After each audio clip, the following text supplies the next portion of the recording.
tonight.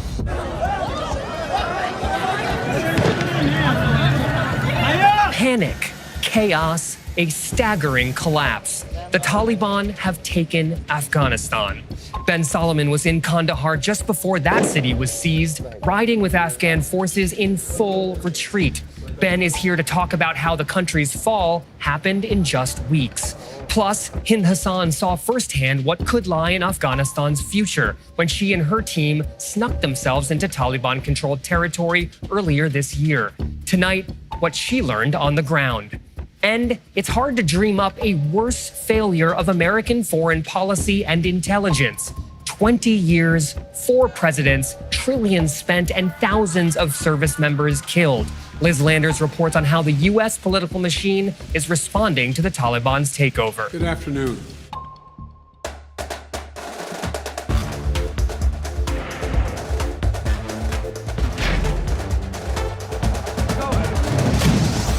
This is Vice News Tonight. I'm Krishna Andavolu.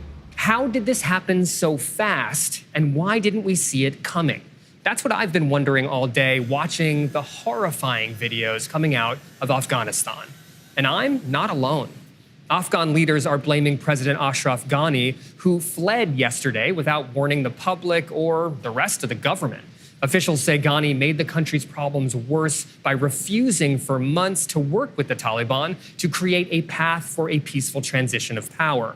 The acting defense minister tweeted that Ghani and his cohorts tied our hands from behind and sold the country. In the U.S., President Biden blamed, and I can't believe I'm saying this, the Afghan military. We gave them every chance to determine their own future. What we could not provide them was the will to fight for that future. But our own Ben Solomon was just in Afghanistan and says the failure to stop the Taliban had nothing to do with a lack of will. He joined me earlier today to talk about what he saw. Ben, thank you for joining us, and happy to see that you're back in the United States safely. I understand that you were in Kandahar in southern Afghanistan, that you were able to leave with the Afghan military as they were throwing down their weapons effectively on a cargo plane out of the city. What was that like? So in the end, our experience in Kandahar was a problem because we got caught there. We got stranded. When we flew in on a commercial flight, the expectation was it'd take a few weeks, even when the fighting started to really get serious, we'd be able to kind of get out. What we didn't expect and we didn't foresee was that these soldiers would just so quickly give up the city. When it did happen, the airlines all shut down flights. The UN evacuation flights also shut down. Everything was shutting down. And when that was happening, we started to kind of worry what we were going to do. By the end, we found ourselves with one of the most elite units in the country called the 03 unit. They are CIA-trained, American-funded. These guys spent 20 years becoming the go-to military force that America relies upon in their stead. The U.S. never lets access to them, but in this case, it was so desperate that we just kind of found ourselves with them and protected with them. They were the ones preparing for what was going to be the last stand against the Taliban. They set up a front position right next to the airport, surrounded the area, kind of made a perimeter. And they said, this is it, we only have about 1,000 soldiers. The Taliban probably has a couple thousand, but we're going to fight all night. We're going to do everything we can. And we were getting ready for what was going to be one of the most harrowing, hairy nights of our lives. And just when the sun was about to go down, they announced that they had come to a truce.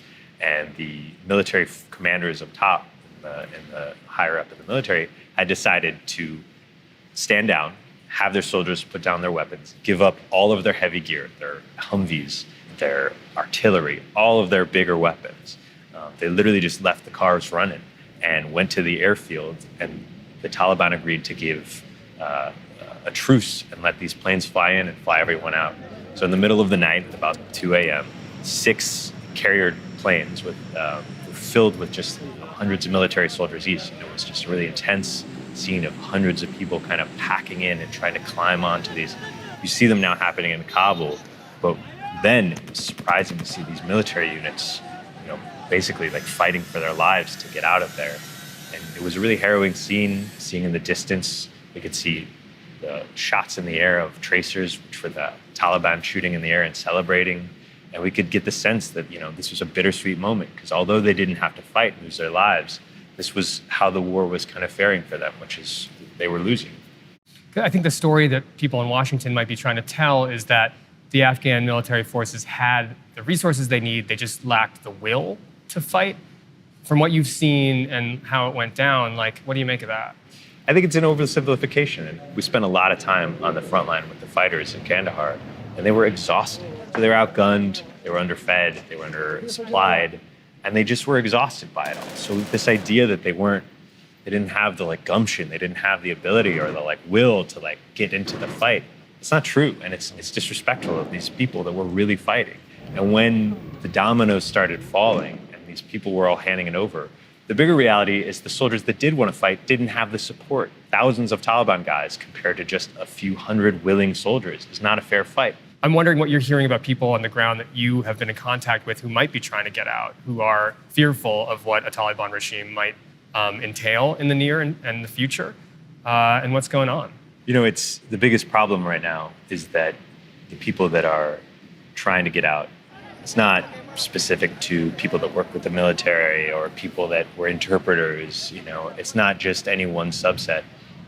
It's everyone. Everyone in the country is looking for a way out, some way or another. I'm getting calls from high military officials asking if I know anybody that they can talk to. They're calling you? They're calling me, asking if I have some contacts at some embassy or something that they don't know about. I'm getting calls from all of the people we worked with looking for any way out.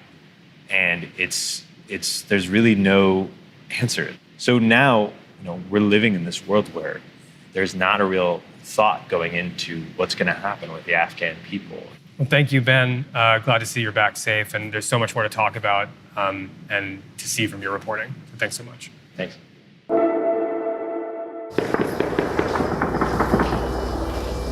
We can hear around gunfirings. There is no one on the road, in the streets. We can only hear a gunfiring. There were some armed men came to our block parking. They were screaming and shooting on the air. My family and my neighbor's family were screaming and crying for this. As the Taliban advanced across Afghanistan, our reporters reached out to friends and contacts to find out how they were. These are the messages we got back. Hello. Since last 2 weeks, especially last 3-4 days that we got information that Taliban will capture the capital, I lost myself. We can't tell you their names because they're afraid for their lives, but we will keep bringing you their voices this week. I don't have sleep. I cannot eat anything, and I am afraid of that. They will come to my home and kill me. Because I am a female activist, and now there will be no right for women. And I have a family. Yesterday, when we heard the Taliban enter to the Kabul, I just shocked. It was the hardest and the very worst condition that I have ever experienced. And I want that Americans know that our life is in danger. The US government loves to say we don't negotiate with terrorists. But for the last few days, US military officials have been meeting in Doha trying to work out a deal with the Taliban that would protect Afghan civilians. Seb Walker is in Qatar tonight to get a sense of how the talks are going and if they're going to be able to save any lives. Seb, what are you hearing? Well, Krishna, we are hearing those reports that you're probably referring to, that there was a conversation over the weekend with a senior US commander here from the US military's Central Command, which is located here in Qatar, and officials from the Taliban, representatives from the Taliban sitting down with the US military for a conversation about the unfolding situation on the ground. I mean, this is something which obviously we don't have access to. It's all happening behind closed doors. But one thing that I am hearing is that the US doesn't have a great deal of leverage left in this situation now that there's been this lightning advance with cities falling and finally Kabul falling to the Taliban fighters as well. There's not a lot of bargaining that the US can do in a situation like this, and it seems like the message was kind of along the lines of what we heard from President Biden earlier today, basically that the US will defend itself if there's any attack, and there should be, an evacuation allowed of American personnel and other civilians. But at this point, there's not really a huge amount of pressure that the US can bring to bear on the Taliban just because of what we've seen unfolding on the ground. And wasn't that supposed to be the point of all those negotiations that took place there? The nature of how things have collapsed in Afghanistan, everyone's very surprised. I've been speaking with officials who are also kind of astonished at what they're seeing unfolding. But I think one of the main points that they would make here is that the Americans gave a timeline for this, and that was something that they think was a strategic mistake. And I'm hearing that from various parties that, if you have a ticking clock down to the moment where you've said you're going to withdraw your forces, then really the Taliban has the advantage of being able to just wait it out. The famous expression is that from the Taliban side, you have the watches and we have the time. They have the time to wait, and that's how it's unfolded. And I think what I'm hearing here on the ground is that for the Afghan partners, for the US partners in Kabul, the Afghan government, there was an expectation that President Biden would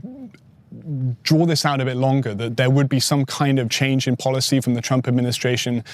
That was a surprise to them. There was a moment where they thought with a new president, things are going to be halted. There's going to be some kind of reassessment. And they were pretty surprised by all accounts of the way that this policy continued. Thanks for that, Seb.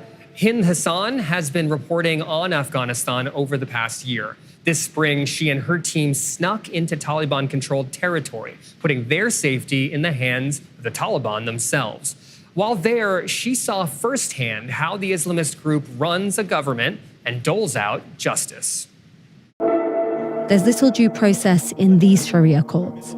Disputes here are settled by mobile justice, and in some cases, Taliban commanders who have the autonomy to carry out punishments how they see fit.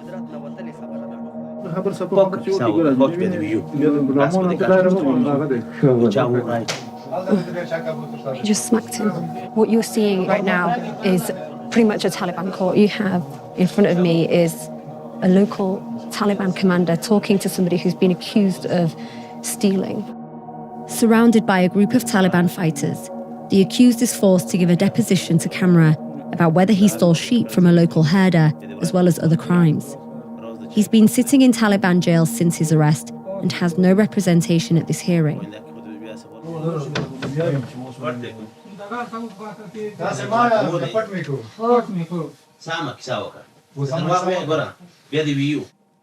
بدون د نور څومره غلې کړی ته نمیدی کړی کتر باندې ثابت شو کله باندې ثابت شو لاس مې باندې وځه خو ته په دوه باندې منکر وې اړیزه چا در باندې وکړه د وری چک تندرای څلور ورځې باندې وم په باندې خونه کې خو کې دی ورای پلاس ورک ورامي پلاس ورک راز د چای په شو کې دی وری آخی خورمه خو پوینده که خود بیا سوال نخوری نه دست جاکو بیا نه وان دست اشتباه بیا نه صحیح شو کنه In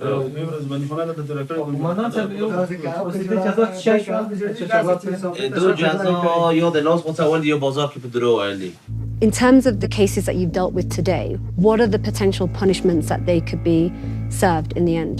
اوس داسې د غټ غلو دپاره مثلا د لاس وڅول شته کې که نه د غټو غلو دپاره او د غوځه کوم چې دا اوس په هغو جرم کې دی راشي څه شی چې په شریعت کې ورته شته څه شی چې په قرآن کې د هغه دلته موږ په تطبیق کوو. The man that was sat in front of you that was accused of stealing, potentially, at the end of the court case, he might have his hand cut off. هغلته د دوی خپل اصول او طرز العمل شته نو انشاءالله خود شته ولې نه. Human rights organizations would look at this scene and see men who don't have representatives, who don't have anybody putting forward their case, who have people who don't necessarily have the judicial or legal experience to be able to be handing out punishments, deciding the fate of an individual. And they would say that that isn't justice. What would you say to them? نو دا سوال د همکانه دی د موږ هر زده کړه د موږ هر عمل د موږ هر کردار د موافق او مطابق د قرآن او د شریعت دی اضافه نور هیڅ شی نشته کې.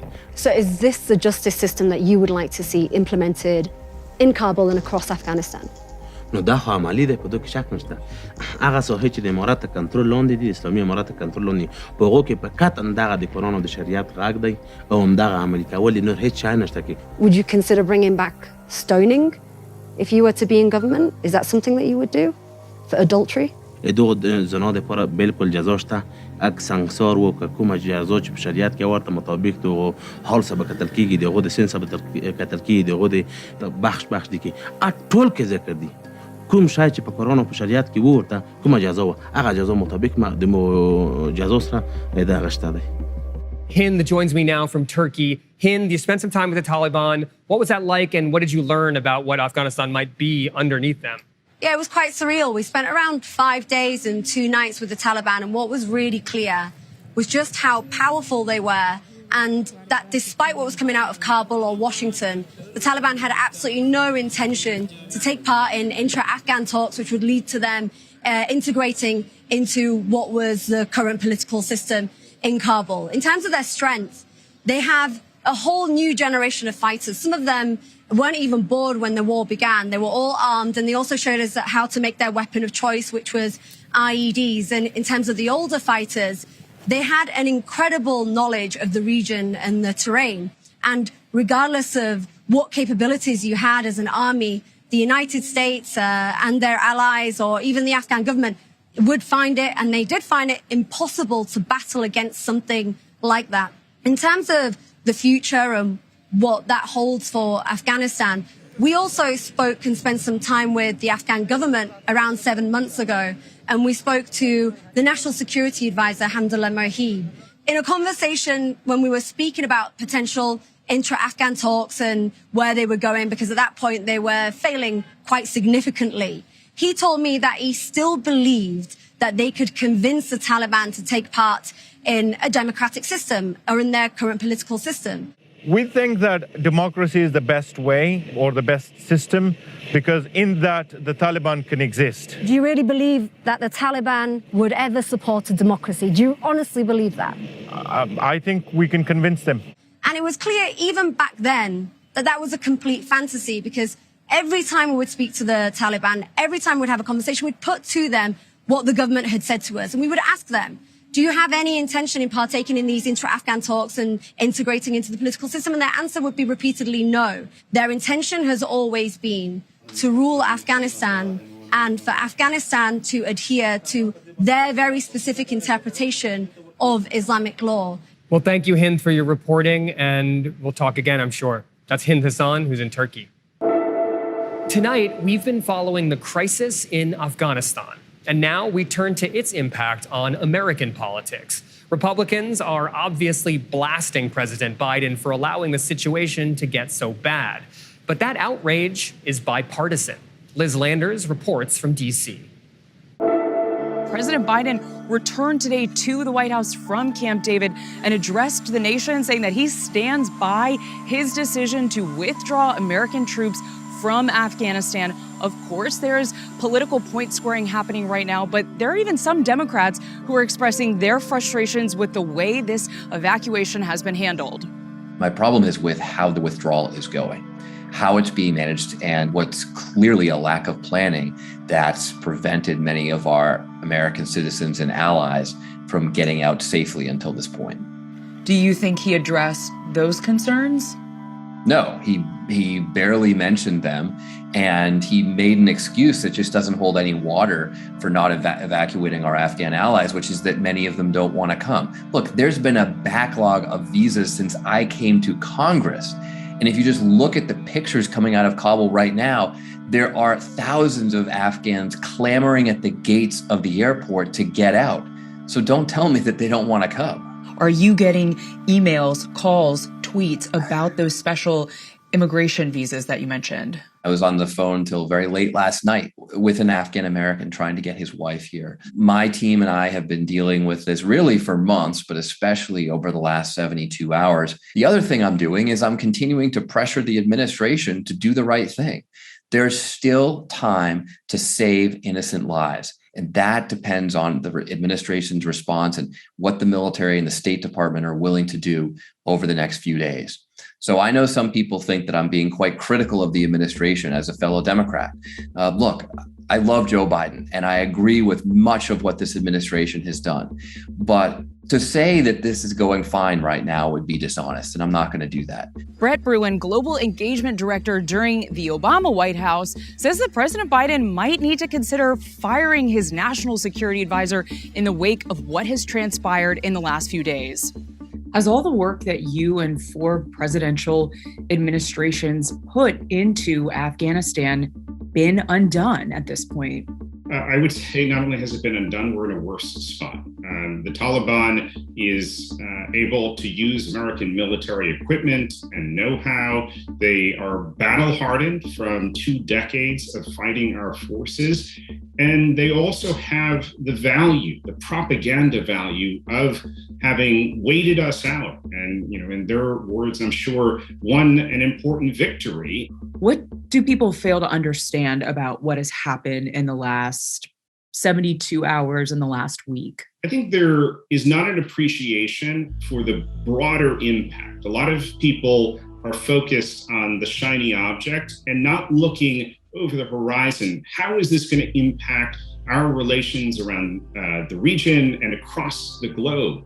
That's where I fear we are going to see the next wave of reverberations. We're going to see the next wave of impact because there are a whole lot of allies that are having emergency meetings right now, reviewing their relations with the U.S., reviewing the vulnerabilities. Where's the next place that Joe Biden is going to decide is no longer worth America's engagement?